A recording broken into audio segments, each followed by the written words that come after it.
Good evening, everyone. I'm Joanne Tagbakala, PSHM first year. So my topic is all about storage temperature and procedure. So the area should be dry and cold to prevent spoilage and the swelling of canned goods. The ideal temperature range is 100% to 15 degrees Celsius. So, ang paghihimbak ng mga dilatang pagkain sa itaas ng 70% Fahrenheit ay maaaring mapabilis ang pagkasira at bawasan ang kanilang buhay sa estante. Ang mga temperatura sa ibaba ng 50 Fahrenheit ay karaniwang ligtas ngunit maaaring magdulot ng kondensasyon sa loob ng mga lata na maaaring humantong sa kalawang at pinsala. So, ang kahalumigmigan ay maaaring magdulot ng kalawang at kaagnasan sa mga lata na maaaring humantong sa pagkasira. So, next is the area is fly and vermin proof to minimize pest contamination.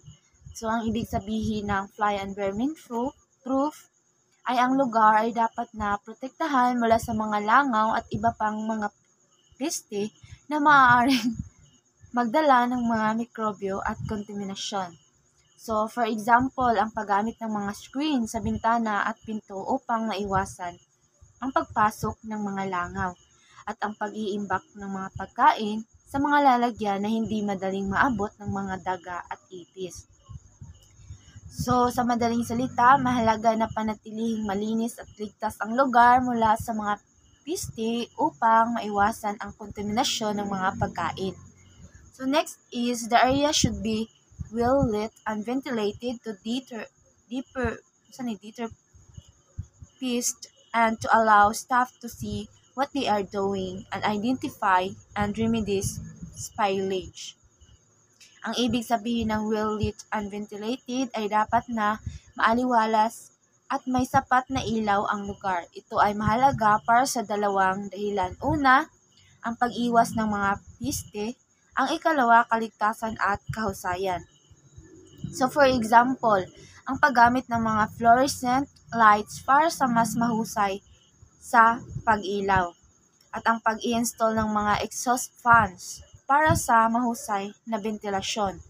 So kung mayroong spill sa sahig, ang sapat na ilaw ay nakakatulong sa mga tauhan na makita ang spills at malinis agad ito. Ang mahusay na ventilasyon ay mag-iaalis ng amoy at mapapanatili ang sariwang hangin sa lugar. So next is, it is never overstock. Excess stock cost money, clutters things up and increase the chance of out-of-date stock being used. So ang ibig sabihin nito ay dapat na mapanatili ang tamang dami ng stock sa lugar. Hindi dapat na sobrahan. Ang sobrang stock ay may mga negatibong epekto. Una is gastos. Ang sobrang stock ay nangangahulugan ng mga maraming pera na ginastos sa inventaryo. Ikalawa, kalat. Ang sobrang stock ay nakakalikha ng kalat at pagpapahirap sa paghahanap ng mga kailangan. Pangatlo, ang pagkasira.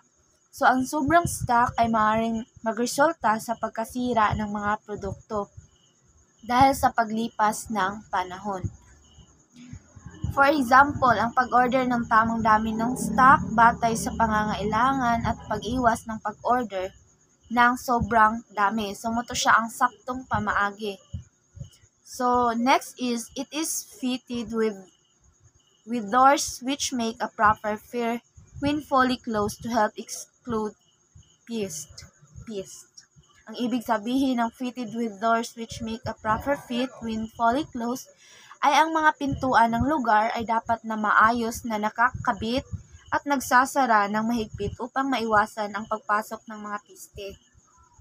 So for example, sa saktong pamaagi, ang paggamit ng mga pintuan na may mga weather striping o rubber seals upang maiwasan ang pagpasok ng mga langaw, daga at iba pang mga peste.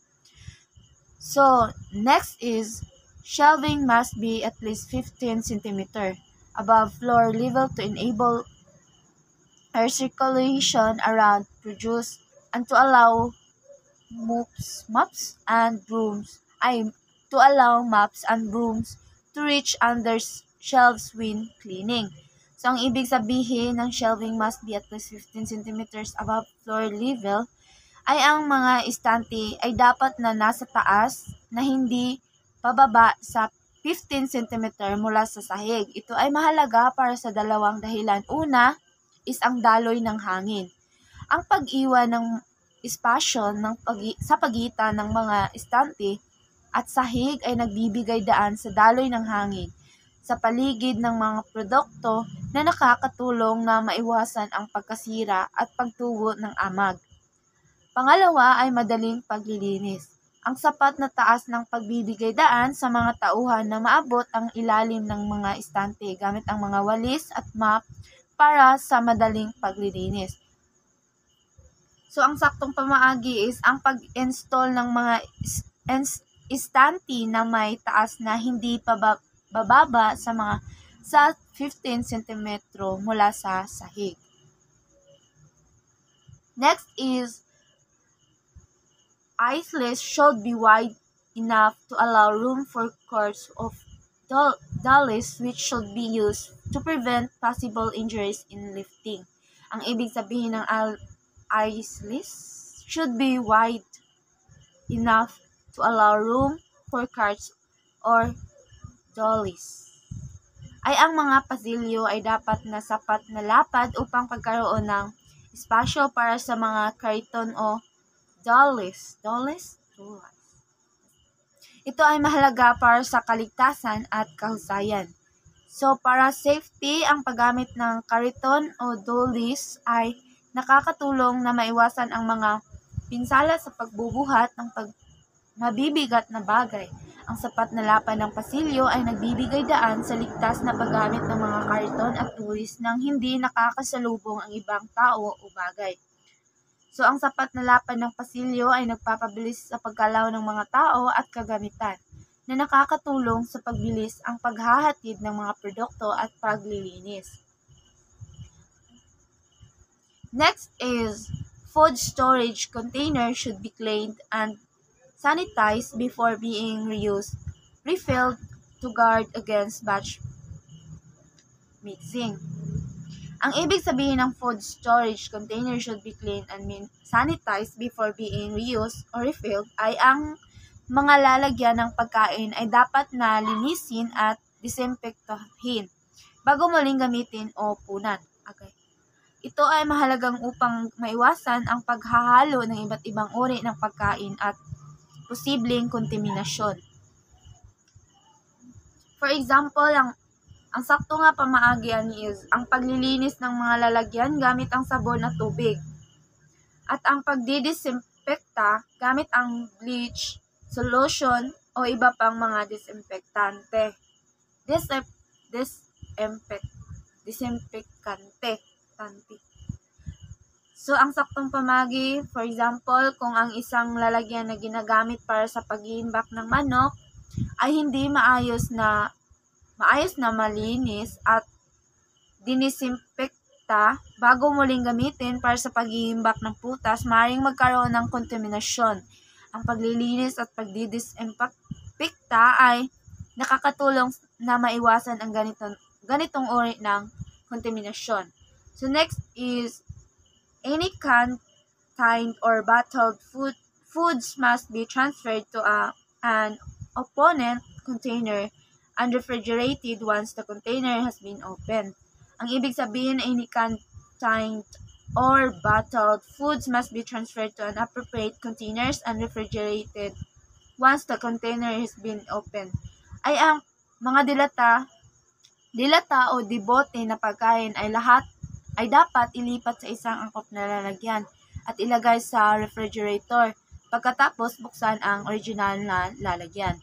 So for example, muna siya ang sakto nga pamaagi. Kung binuksan mo ang isang lata ng tuna, dapat mo itong ilipat sa isang lalagyan na may takip at ilagay sa refrigerator.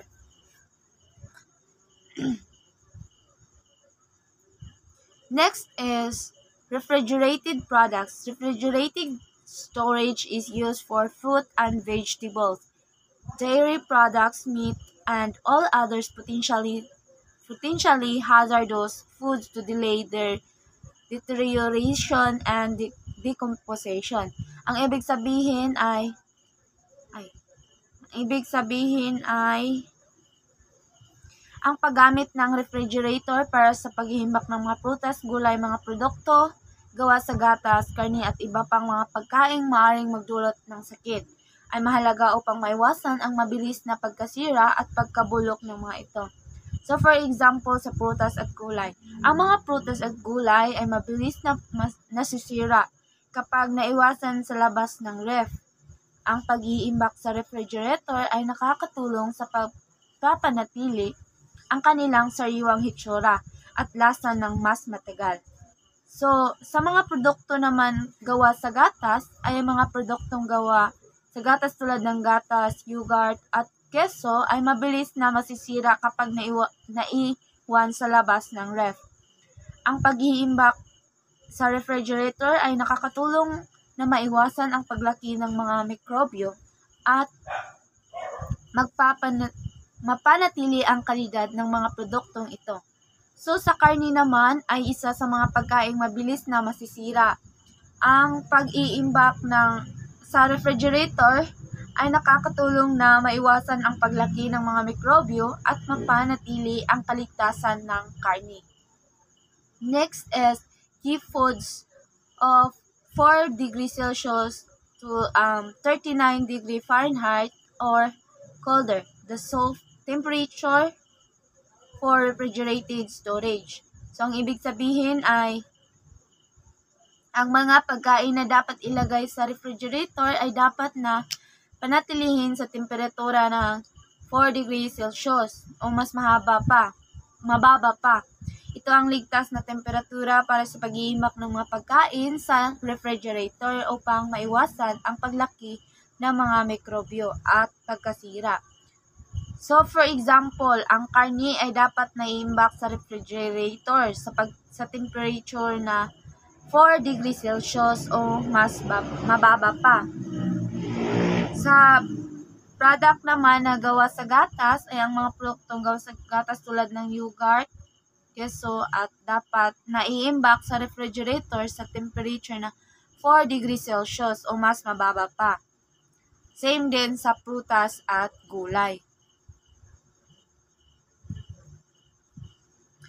So, next is the temperature is checked with an independent, calibrated thermometer at least once a day. So, kailangan na nato i-check always ang mga kuan kanang ato ang mga product.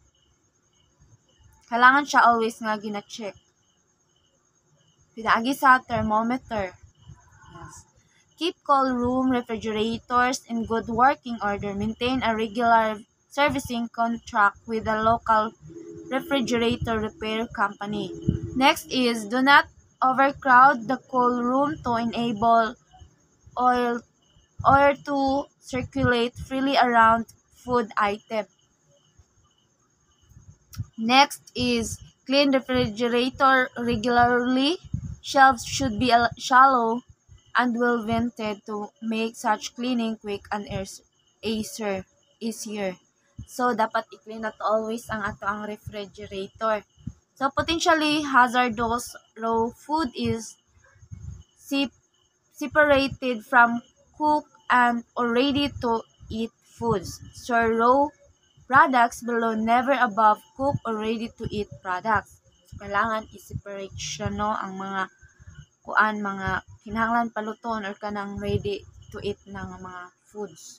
So, develop and follow the FIFO, so means first in, first out system for refrigerated food. Next is designate areas in the refrigerator for certain items and keep only those items in third designated place. Next is all food is covered and protected from contamination plastic film with a label attached to identify the food and that it was placed under refrigeration may be used. Next is never put hot foods in the refrigerator Never put hot foods in the refrigerator unless necessary. Frozen foods freezers are used to store frozen food use. Frozen foods should be stored out. 18 degrees Celsius or lower is the temperature rises above 18 degrees Celsius, food can become discolored and lose vitamin content. Lowering the temperature after it has risen does not correct the damage. Next is hot food is never frozen. Call it first following the two-step rule for calling hot food. So item must never be refrozen. Next is the freezer are defrosted regularly to maintain operating effectiveness and encourage use or disposal of item. Next is freezer doors are kept closed when the freezer is not in use. So kinahanglan is sarado always ang freezer kapag wala gigamit. So next is freezer temperature is be checked or less daily to ensure correct operating temperature. So need na to i-check ang temperature sa